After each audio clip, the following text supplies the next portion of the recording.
The last day of training camp before the Hall of Fame game. Let's talk about it.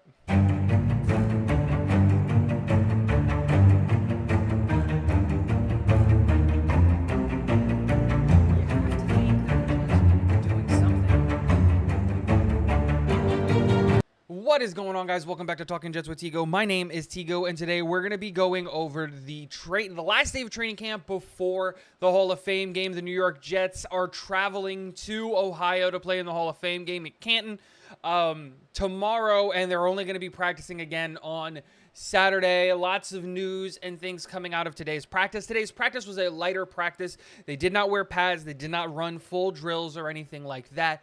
But we got a lot of information coming out. One, that Garrett Wilson is back on track and should be back on practice Saturday. JFM and Corey Davis also joined the New York Jets with practice today, which is great. It's good to have them back in practice and starting to build up and ramping up after their injuries and illnesses.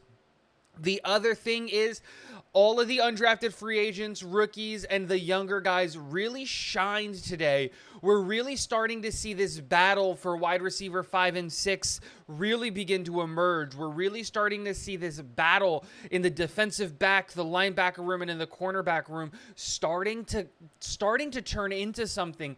The depths of the New York Jets roster are really pushing each other to be better and to make this team. The 53-man decision, when we have to make it, is going to be incredibly difficult because we've got guys like Jason Brownlee, who today had probably the best catch of the offseason for the New York Jets, a one-handed catch over the safety on the end line. It was just a beautiful ball by Zach Wilson, a beautiful catch by Jason Brownlee. He did go down kind of awkward and so did go get checked out by the medical staff, but did not change the fact he was back on the field a couple of plays later and all of that stuff. We started to see a lot more chippiness from the offense and the defensive line. Laken Tomlinson and Jermaine Johnson getting into it and getting into each other's faces.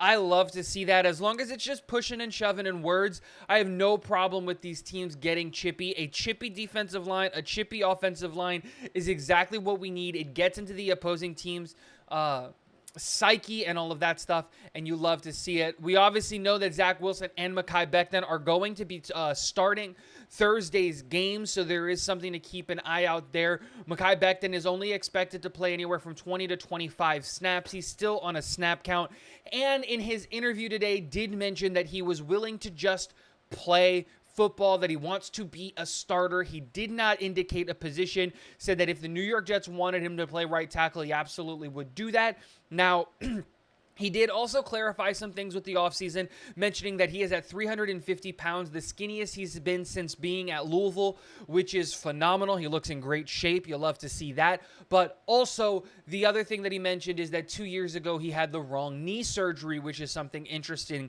He went with the surgery that would put him back on the field the quickest, not the one that would give him the most stable knee, which led to re-injuring of his knee. Taking Mekhi Becton's recovery and build up slowly is the right move. We know how dominant he can be when he's fully healthy.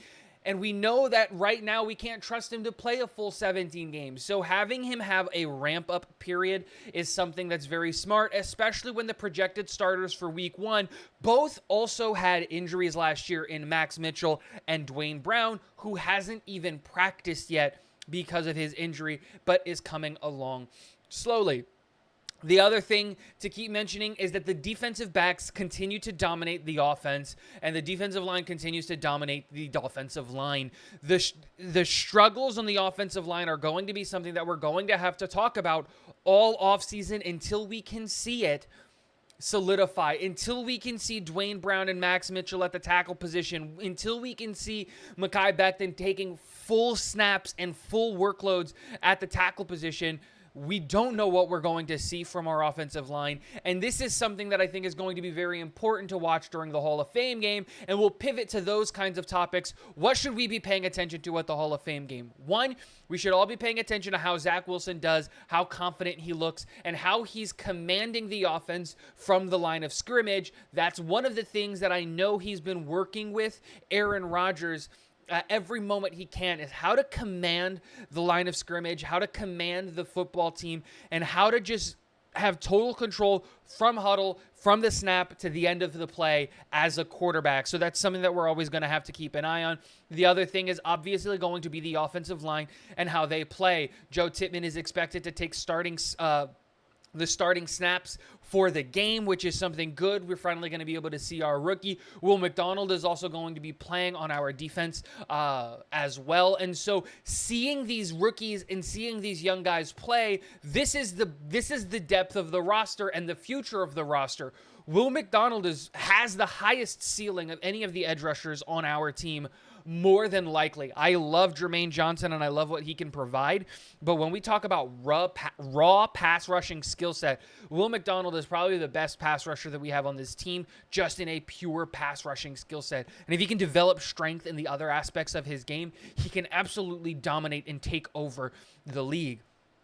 That being said, seeing what he can do in his first NFL action, even if it's preseason and he's not facing ones and probably won't even be facing twos, is still an important step to see in his development. Same thing with Joe Tippmann. It is a good step in his development to have him really get full game reps in front of a legitimate defense that isn't his own, get him more comfortable calling out coverages, calling out blocking, calling out the middle linebacker, helping the quarterback in any way that he can from that center position, because the expectation is that he's going to be the center of the future. And then obviously seeing all of these young running backs and wide receivers is something that we have to really, really focus on, because these guys are going to be a big part of what we're going to be doing here for the New York Jets. I'm really, really excited that we're a couple of days away from football again, and the New York Jets, watching them play in the Hall of Fame game in Canton is going to be a great, great thing. Let me know what you guys think in the comment section below of the last practice. Who are you most excited to see at the Hall of Fame game? Let me know in the comments. And last but not least, go Jets. Get on out of here.